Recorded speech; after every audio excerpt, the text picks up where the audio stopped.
What is going on, everybody? Hey, it's just Rules back again with another video, and we're here for another How I Would Book video. This one being How I Would Book WrestleMania 40 pre-Royal Rumble edition.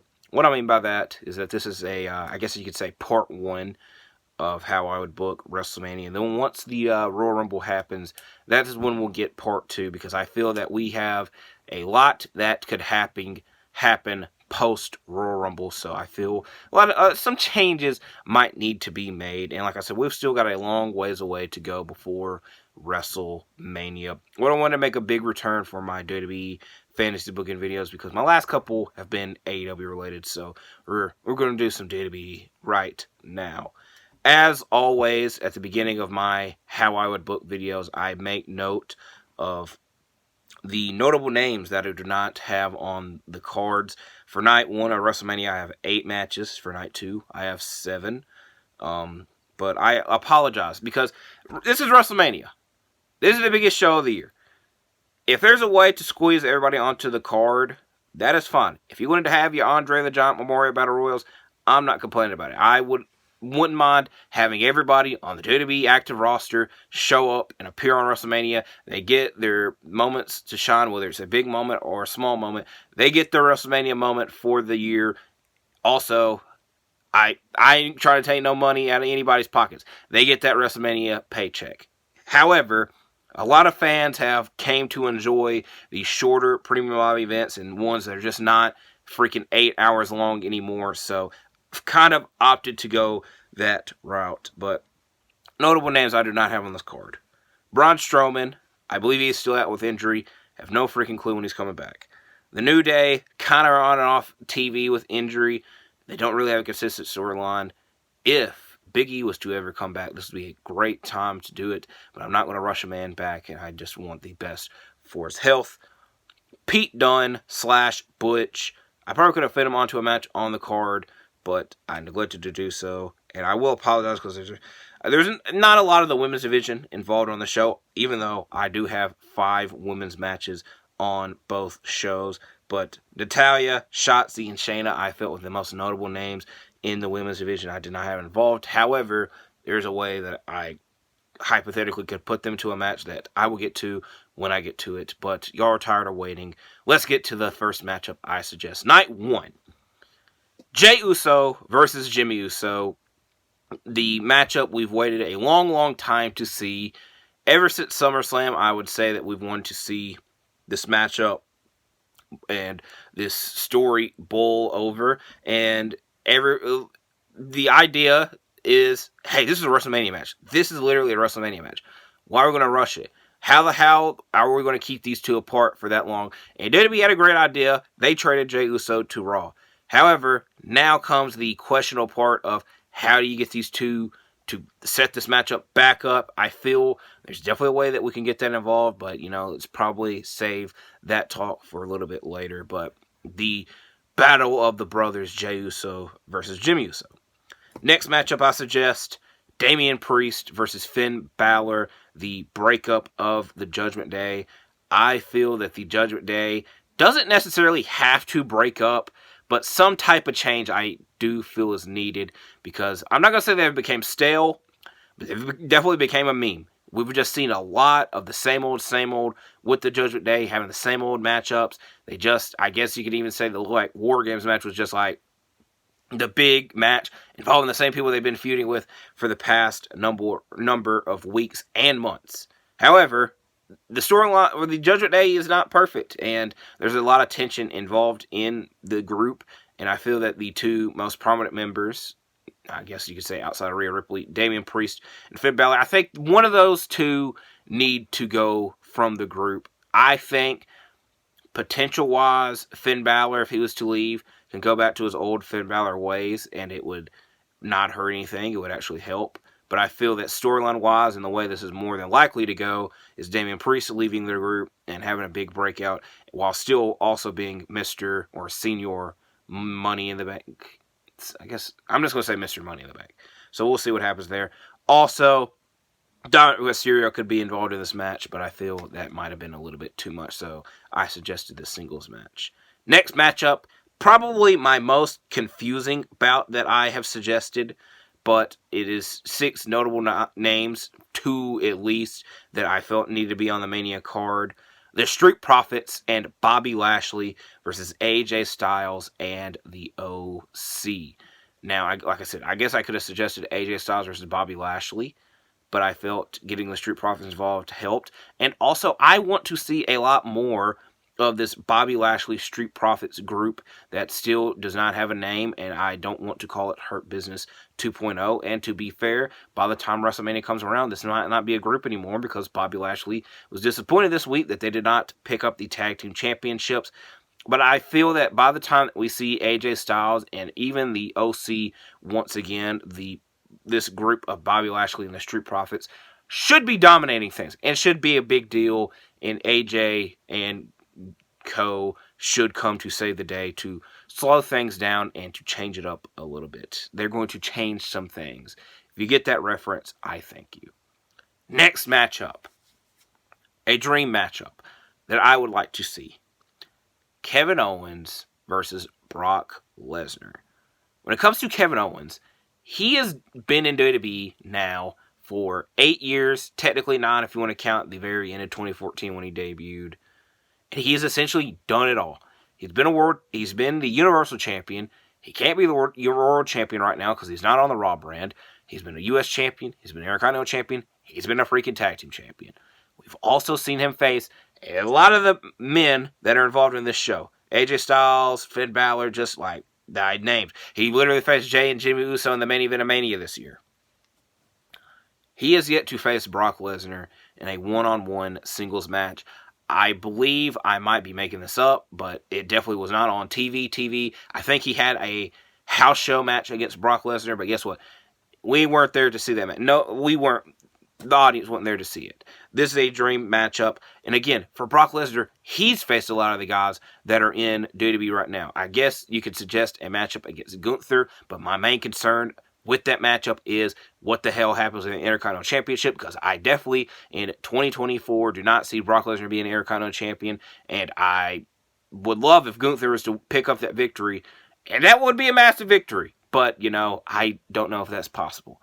With this matchup with Kevin Owens and Brock Lesnar, again, that's a matchup where I don't know who the hell is going to win, but I would like to see the possibilities from it. Next matchup, I feel should be a traditional WrestleMania match, or at least for night one. A 4-way tag team matchup involving the women's division. We saw this matchup take place this year, but the stakes for this WrestleMania 40 edition are a lot higher, because I would suggest that the women's tag team titles be involved in this.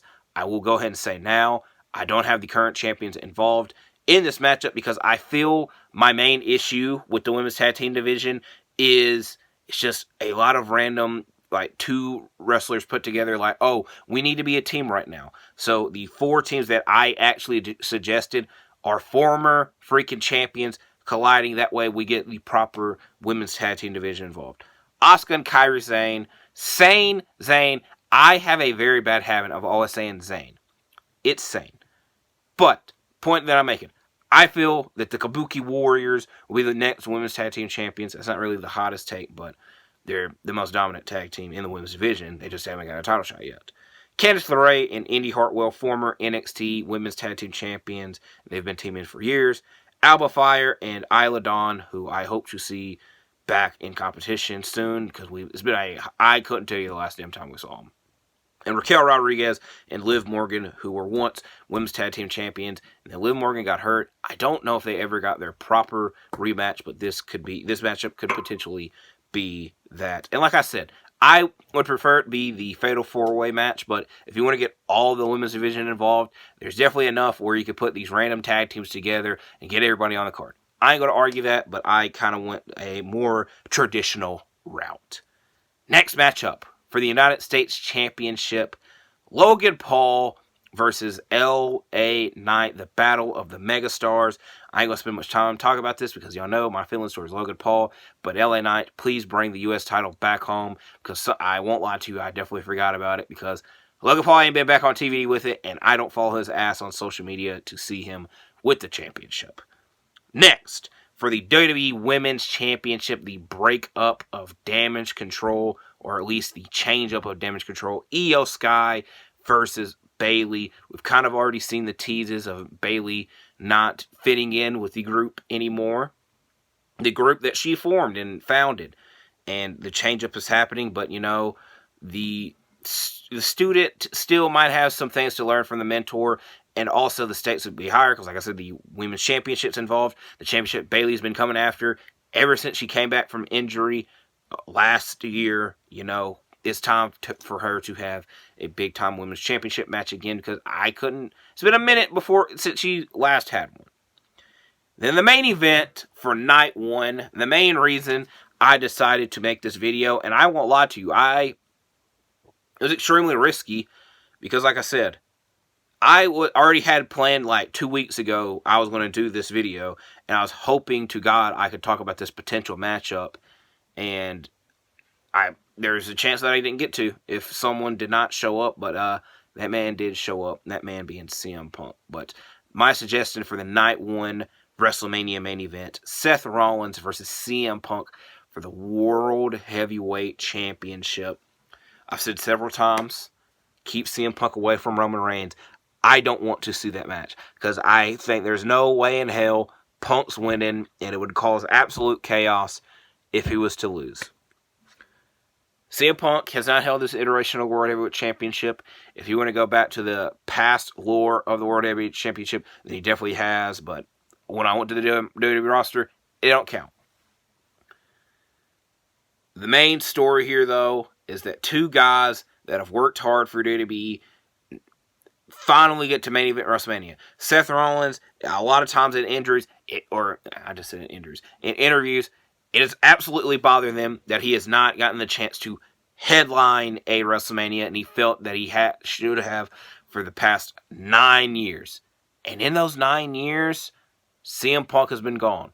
Seth Rollins has been carrying, you could argue, Seth Rollins, Roman Reigns, Dean Ambrose, the guys that CM Punk brought into WWE, hypothetically, the main roster, I should say, are carrying WWE. And they had to step it up once Punk was gone, once Bryan was gone, once Cena was slowly fading away. They have been carrying WWE in one form or another. Mainly Seth freaking Rollins because he's been the longest tenured out of all of them. And the only times he's missed is because of injury. Where Roman now, he's missed a lot of times, and he ain't injured. And like I said, Seth has definitely earned the right to at least main event a WrestleMania and to have that big time match at WrestleMania because last year he faced Logan Paul. I don't know if anybody really remembered that. The year prior, it was the open challenge against Cody, and it definitely didn't feel like it was a Seth moment. It was a Cody moment. The year prior, he faced Cesaro, which was a Cesaro moment because Cesaro got his big time WrestleMania moment. The year prior, he faced Kevin Owens. That was Kevin Owens' moment. He dove off the sign and whatnot.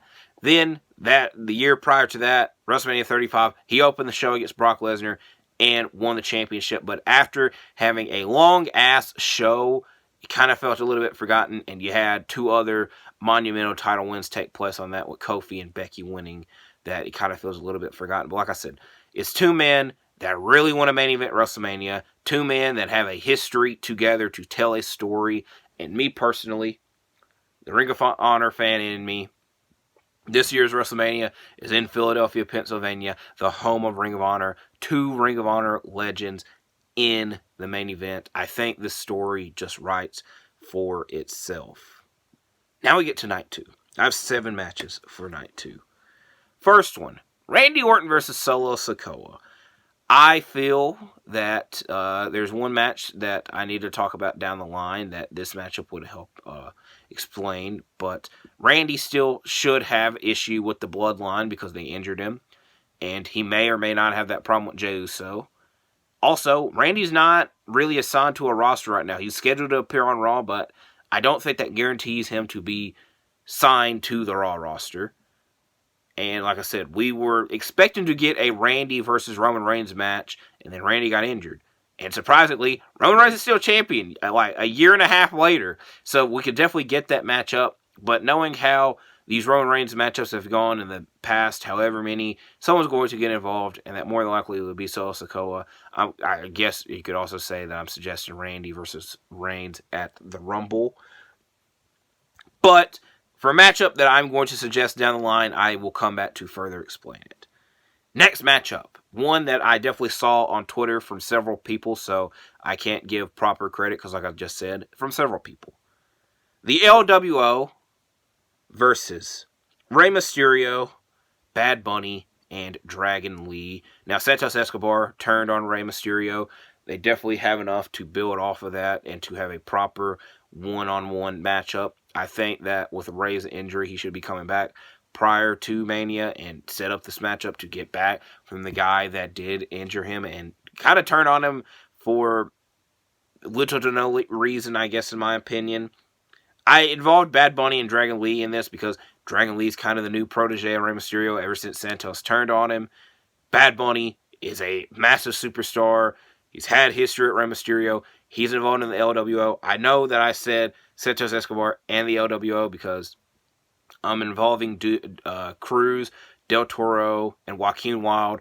I'm surprised I remember their names because I always call them Raul Mendoza and DJZ, but I didn't remember their names. I feel that they could be involved. Maybe they get 2 other people involved, but I feel that having Bad Bunny and Dragon Lee involved in this matchup makes it a lot better. Even though, like I said, you could do Rey versus Santos one-on-one as well. But I know there's a big rumor / report put out that, hey, Bad Bunny is available to work WrestleMania if they want him to. I think that they more than likely would let that happen. Next matchup. A matchup that did happen once on Raw, I believe, but it had a screw finish.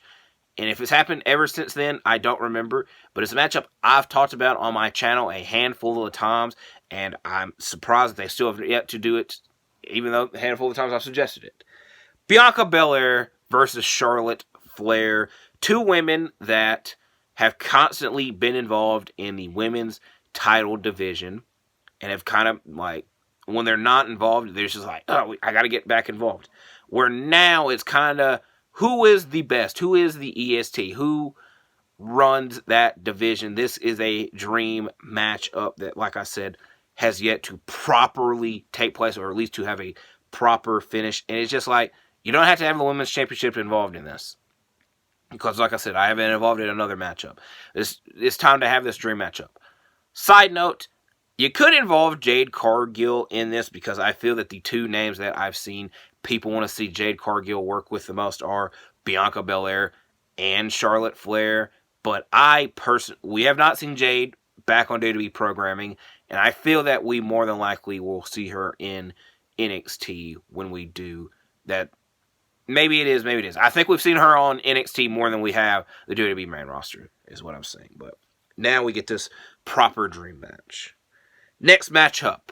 Now it's time for the men's tag team division to take place for the undisputed tag team titles, which, again, by the time WrestleMania happens, they might be split up. That might be a good thing. For the case of this matchup, it's a bad thing. But I've suggested 4 proper tag teams to be involved in this. DIY, who I think will be the next undisputed tag team champions. Austin Theory and Grayson Waller, 2 guys that are very unlikable, and have a lot of similarities that when they're on screen together, it's enjoyable and watchable because like they have chemistry and they get along well. That makes for a great tag team. Alpha Academy, who's been carrying the Raw tag team division for the last handful of years, and the Creed brothers, who I feel will be carrying the WWE tag team division for the next couple of years. Next matchup, a massive matchup for the Intercontinental Championship in a ladder match. Gunther versus Ricochet, Sami Zayn, Drew McIntyre, The Miz, Bronson Reed, Shinsuke Nakamura, and Sheamus. Now, I know Sheamus ain't involved on Raw, but he damn sure wants this Intercontinental Championship. I feel a exception could be made.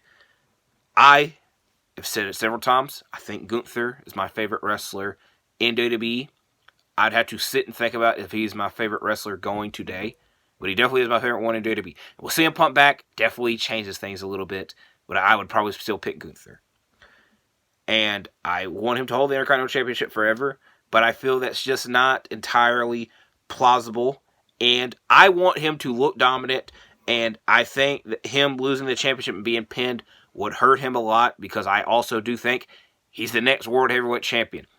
He might be this. He is a future World Heavyweight Champion. Next World Heavyweight Champion, I still think there's a possibility of that. 100% a future World Heavyweight Champion. That being said, him holding this damn Intercontinental title for 500 plus days, and then to lose it, be pinned, it would be a big time moment. But this ladder matchup, you got 7 other guys who are definitely worthy of holding the Intercontinental title and having that big time WrestleMania moment, while also having Gunther lose the championship without being pinned, and now he can worry about the World Heavyweight title, which is what I want. Also, if you notice, 6 of the other men that I have mentioned, Gunther is defeated. It's kind of a who's who of these big time matchups coming back together to try to defeat him. The only one that he has yet to face is Sami Zayn, which we still have a lot of time, and that matchup could take place. So, and I think he definitely faced Kevin Owens on Raw. He might have faced Sami Zayn on Raw once. I don't know. It definitely wasn't for the IC title, because I would remember that. But maybe it's time to have a new IC champion. That way Gunther can worry about the World Heavyweight Championship. Next matchup for the Women's World Title match, a match that we've seen teased for the last year or so. Rhea Ripley versus Becky Lynch. Becky has not really been focused on the World Heavyweight Championship because she had this long-ass feud with Trish Stratus. Then she was the NXT Women's Championship, which I won't lie, was pretty exciting, but a little bit forgettable now that I think of it. And now she was feuding with Damage Control once again, which she was feuding with Damage Control for like the last year or so. Now it's kind of time to put the Women's World Title in her sights. And I feel that by the time WrestleMania comes around, A, Rhea will hold the championship for a year. That would be a fact. And B, she would have went through this women's division, at least on the Raw side, except for Becky Lynch. That is the big time matchup. Her name is Big Time Bex for a reason. This would be a big time matchup. And now we get to the main event. It's not that damn difficult to it, Roman Reigns versus Cody Rhodes 2 for the undisputed WWE Universal Championship. I won't lie to you. When WrestleMania ended this year, we definitely felt some type of way about Roman retaining. And a lot of the opinion was like, well, damn, they got to do the rematch next year. They got to do the rematch next year. And I was scared to death of that because I felt that a lot could go wrong to cause that rematch not to happen, or to have people feel a certain way about it. We are way closer to it than we were last year. And I feel that not much has changed. Cody is definitely still as popular. The fans don't hate Cody. They have not turned on him. I feel that if he was to win the Royal Rumble again, that's where the potential of, why? Because we just saw him win it last year. We would literally kind of be doing the same damn story again if he was to win the Royal Rumble. I think the 3 plausible ways that I've thought of him potentially getting this matchup is A, he wins the Royal Rumble, but this time around he wins it from the number 1 position, because last year, or this year, I keep saying last year. I guess it kind of fits if I say last year, because the event I talk about will be next year. If he wins the Royal Rumble from the number 1 spot, because last year when he won the Royal Rumble, he did it from the number 30 spot. To run the gauntlet and to win, it would be an impressive feat, but it also might be like a little bit too much for us to believe in, but we should see. Option 2, I think the smartest way, but the most unrealistic way. CM Punk wins the Royal Rumble, setting up the matchup with Seth Rollins, but he waits to make his decision. Him waiting to make his decision, we get the Elimination Chamber, which is in Perth, Australia this year. The top 6, or the biggest stars in the company, fight in the Elimination Chamber matchup, with the winner getting to main event WrestleMania, but for the championship that CM Punk does not choose. So CM Punk keeps going back and forth on if he wants to face Seth or if he wants to face Roman. He chooses to face Seth. The winner of this Elimination Chamber match gets to face Roman. And Seth, it would kind of be a wink and a nod, hey, I know you really want this matchup. Take this matchup. And like I said, it would make the Elimination Chamber star-studded because both brands would be involved in the chamber matchup instead of it being exclusive to one brand.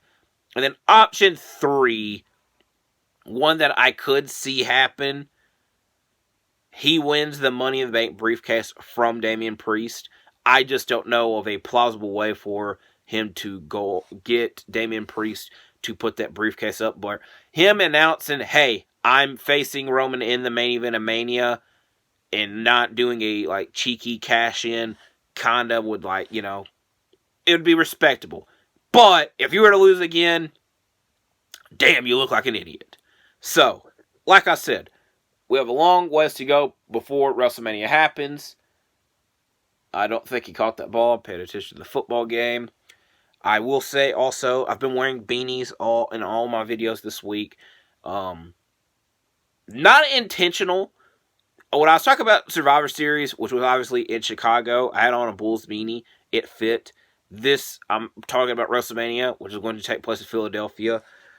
And if you know, Dunder Mifflin is in Scranton, Pennsylvania, and Philadelphia is in Pennsylvania. So I definitely wore this one intentional. That way I could close my video with saying that. But like I said, we have a long ways to go before WrestleMania.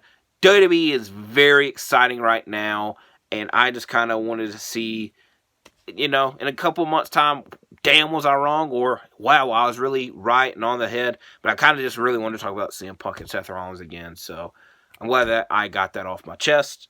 And we got a WWE Fantasy Booking under our belts. So I'll be back in the future. I have no clue what I'll be doing. Hopefully you watch, though. Hopefully you also stay safe. You like and subscribe. And I'll see you in the next one.